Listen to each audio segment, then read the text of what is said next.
नमस्कार, स्वागत है आपका और आप देख रहे हैं अपने यूट्यूब चैनल रीमेक इट पर। बिहार के लाखों नियोजित शिक्षक सक्षमता परीक्षा को पास करके विशिष्ट शिक्षक बन गए हैं। तो उन विशिष्ट शिक्षकों की वरीयता का निर्धारण कैसे होगा? इसके पहले वरीयता का निर्धारण के लिए जो वीडियो बनाया था, वो उस सक्षमता 1 के लिए था। अब चूँकि सक्षमता 2 के भी शिक्षक आ गए हैं लगभग आपको 80,000 के आस-पास। अब ये जो शिक्षक आए हैं, इन शिक्षकों का और सक्षमता परीक्षा पास प्रथम वाले शिक्षकों का चूँकि ये सभी के सभी स्थानीय निकाय के शिक्षक थे और नियोजित शिक्षक हैं। अब इन दोनों में वरीयता का निर्धारण कैसे हो? तो इस वीडियो के माध्यम से मैं प्रयास करूँगा जो सरकार के अभी तक जो गज़ट के अनुसार जो इसके लिए निर्देश है, उस पे हम इस वीडियो के सेशन के माध्यम से आप तक पहुँचाएँगे, कौन वरीय हो सकता है अभी के इस वीडियो के और जो गज़ट्स हैं इसके अनुसार। तो आइए वीडियो को शुरू करते हैं और आप तक वो इन्फॉर्मेशन पहुँचाते हैं कि क्या नियम कह रहा है।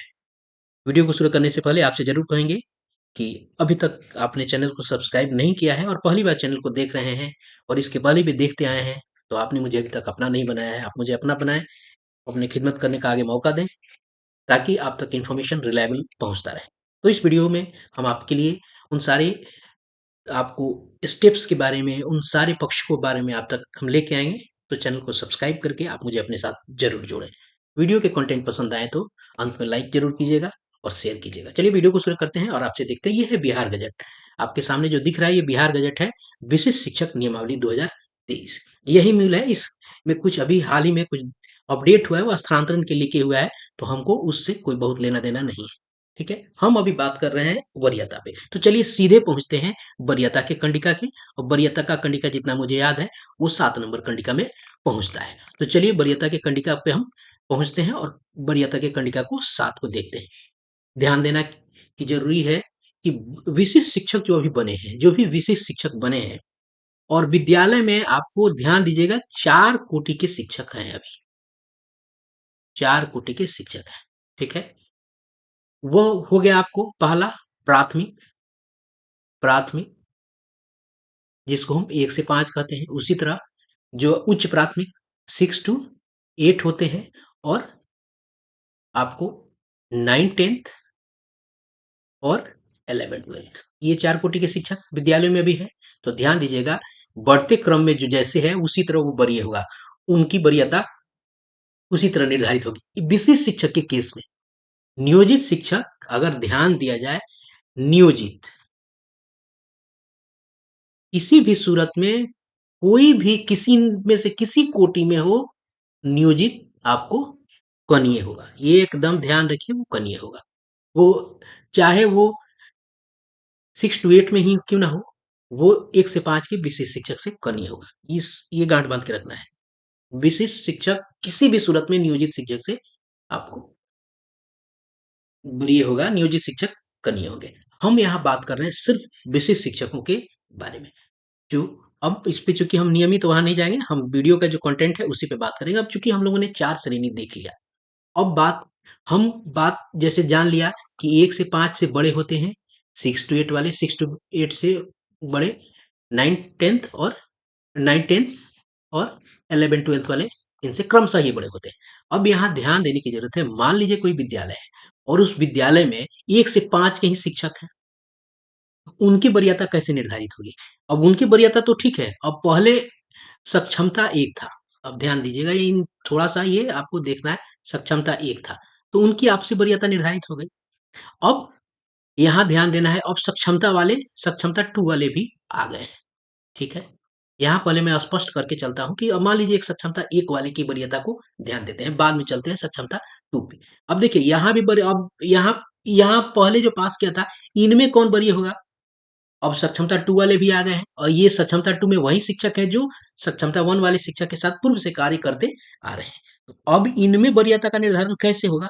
इस पे हम आप तक लेके आएँगे। चलो पहले चलते हैं कि ध्यान रखिएगा आपसी वरीयता है ये। किसी भी सूरत में 6 टू 8 वाला 1 टू 5 से वरीय होगा। तो आपसी वरीयता 1 टू 5 हुआ, चाहे 6 टू 8 हुआ, 9, 10th हुआ, 11, 12 सब में आपसी वरीयता है। ये सिर्फ ये जो बना रहे हैं, सिर्फ इसी का नहीं है, ये चारों का है।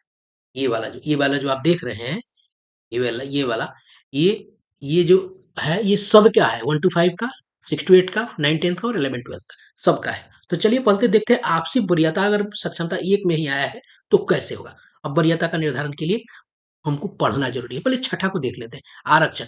ऐसे कार्यरत स्थानीय शिक्षक विशिष्ट शिक्षक बनने के उपरांत उसी आरक्षण श्रेणी में संबद्ध रहेंगे। ये आरक्षण से संबंधित बात है। अब हम बात करते हैं वरीयता का। अब वरीयता पे बात करने से पहले हम पढ़ लेते हैं जरा इसको क्या लिखा गया है 7.1 को।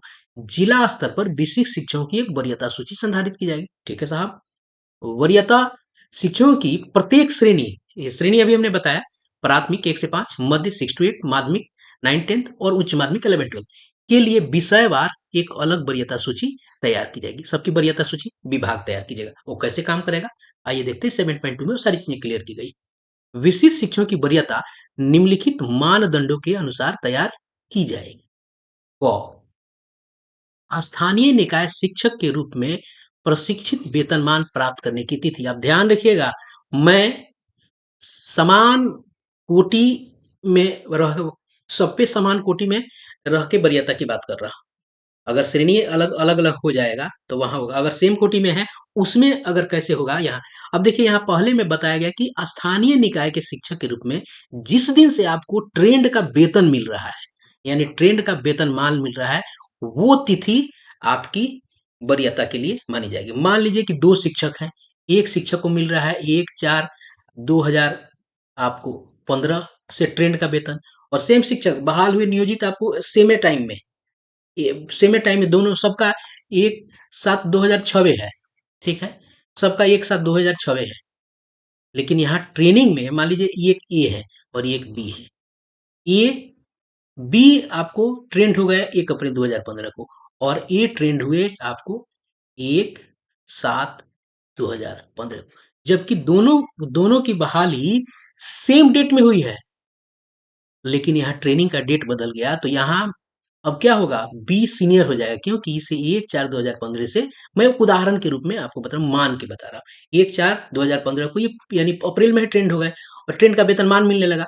वेतनमान की बात हो रही है, यहाँ वेतनमान की बात हो रही है, वेतन मिलने की।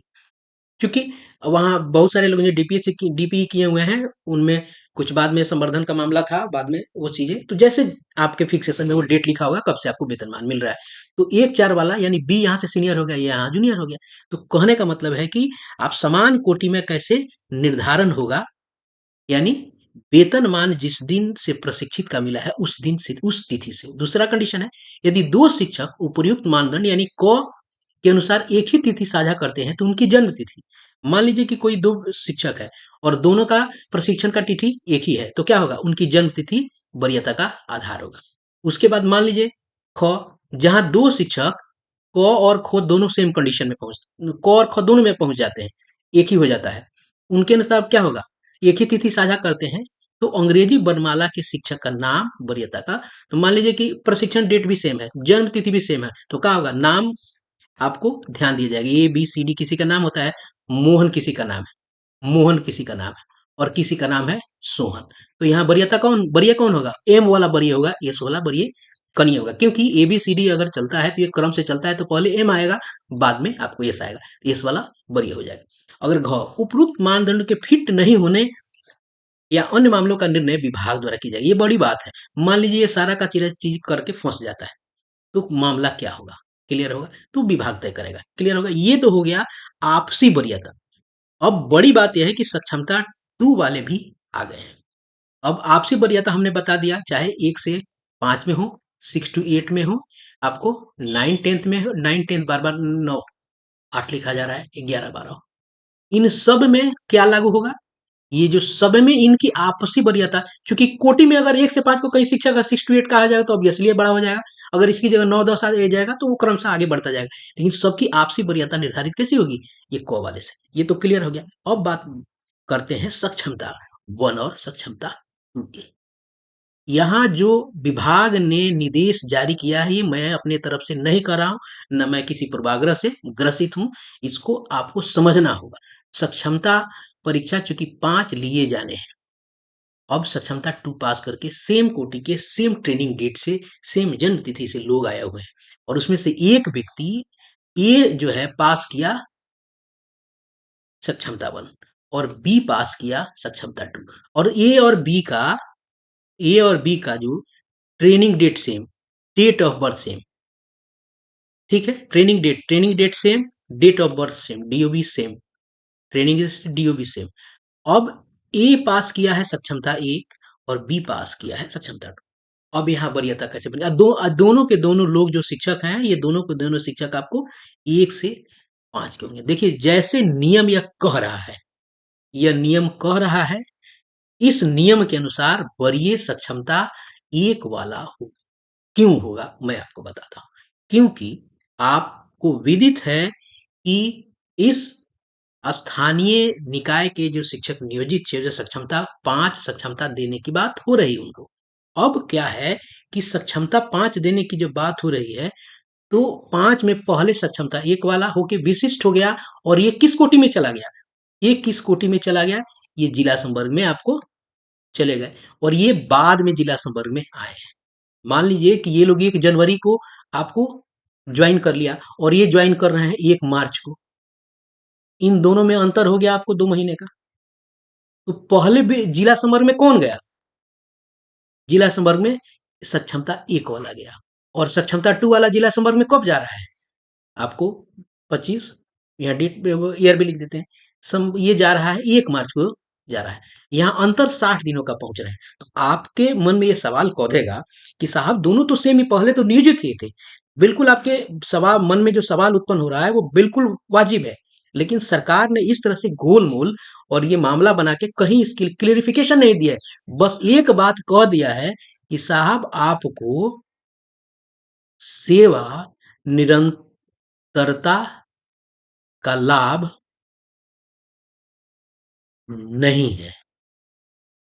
जब सेवा निरंतरता का लाभ नहीं है, तो पुरानी सेवा यहाँ कैसे काउंट होगी?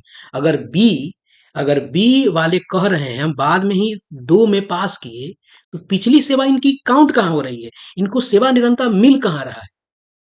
अगर मैं गलत कह रहा हूं तो आप जरूर बताएं, क्योंकि सेवा निरंतरता ये गजट नहीं कह रहा है। आपको वेतन संरक्षण मिल रहा है, यानी जितना पैसा मिल रहा है वो पैसा उससे कम नहीं मिलेगा। वो वेतन जो मिल रहा है वो कम नहीं होगा, लेकिन जो पिछली सेवा है, एक्सपीरियंस हुआ, जो भी हुआ, जब से ट्रेंड है, वो नहीं। यहाँ तो मामला बन गया कि साहब आप जनवरी में 1 जनवरी में एक व्यक्ति आया और एक व्यक्ति आया मार्च में, तो ऑब्वियस है कि 1 जनवरी में जो आया वो सीनियर हो जाएगा अपने समान कोटि में। क्योंकि जो अगर पहले दोनों लोग सेम डेट में सेम आपको संवर्ग में कार्य कर रहे थे, लेकिन अब तो संवर्ग जिला का हो गया और जिला में ए वाला व्यक्ति जो है पहले आ गया और बी वाला व्यक्ति बाद में आया। तो अगर ये क्लेम करता है बी वाला कि हम तो पहले सेम ही थे, हम लोग का सेम ही था, ये भी हो सकता है कि बी वाला ए से सीनियर हो पहले। लेकिन अभी चूंकि पहले की सेवा को निरंतर नहीं रखा जा रहा है, सर्विस कंटिन्यूटी नहीं है, यानी पहले जो आपने काम किया है उसको आगे नहीं कैरी फॉरवर्ड किया जा रहा है। इसलिए अभी की स्थिति में सक्षमता 2 से भले आप पहले सक्षमता 1 से पास करने वाले शिक्षकों से वरीय रहे हों, लेकिन अभी जो नियमावली कह रहा है, चूंकि नियमावली में स्पष्ट कहीं नहीं है, सेवा निरंतरता नहीं है, यानी पुरानी जो सेवा है आपकी काउंट में नहीं पहुंचेगी। जो यहाँ कहीं भी सेवा निरंतरता जितना मुझे दिखा है, अगर नहीं दिखा है तो मेरी मानवीय भूल हो सकती है, लेकिन मुझे कहीं नहीं दिखा है। तो सक्षमता चूंकि इस संवर्ग में जिला संवर्ग में एक व्यक्ति पहले जो पहुंचा है, दूसरा व्यक्ति बाद में पहुंचा है, तो दूसरा व्यक्ति ऑब्वियस कनिए रहेगा। सक्षमता 1 में समान कोटि में वरीयता का निर्धारण इसी स्तर से और इसी तरीके से होगा। बाकी जो नियमावली बनाई गई है ये गोलमोल नियमावली है, स्पष्टता नहीं है। विभाग अगर स्पष्ट करता है तो बहुत अच्छी बात है, लेकिन अभी सबको गोलमोल करके सारी चीजों को फंसा के रखा गया है। अभी सब लोग कहीं ना कहीं मानसिक रूप से भी कहीं ना कहीं आपको क्षुब्ध रहेंगे। अगर आप पहले से सीनियर थे और आज नहीं है तो आपकी क्षुब्धता लाजमी है। इसमें इस नियमावली के गोलमोल होने का है। कहीं नहीं लिखा है कि पहले कैसे हुआ, क्योंकि सक्षमता में अब बाद में आते हैं 5 हो गया।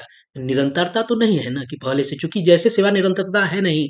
ये अगर आप क्लेम करके जाते हैं कोर्ट में कि हम पहले वरीय थे, ये है, तो कहीं ना कहीं वो केस गिर सकता है, क्योंकि नियमावली न्यायालय जो माननीय न्यायालय नियम के अनुसार चलता है। आपके गजट में कहीं सेवा निरंतरता है नहीं। तो ये था आपको वरीयता के क्रम का निर्धारण का मेरा अपना पक्ष। मैंने इस नियमावली को परिभाषित करके आप तक पहुंचाया है। बाकी अगर आपके अंदर कोई समझ है तो उसको उसका सम्मान है। लेकिन नियम यही कह रहा है, सेवानिवृत्तता नहीं रख के सरकार ने सारी चीज़ों को लुंज-पुंज करके, सबको भ्रम करके, सब कुछ क्षुब्ध की स्थिति में रखा है। तो इस वीडियो में इतना ही, मिलते हैं जल्दी ही नए कंटेंट और नए इन्फॉर्मेशन के साथ, तब तक अपना ख्याल रखें। जय हिंद।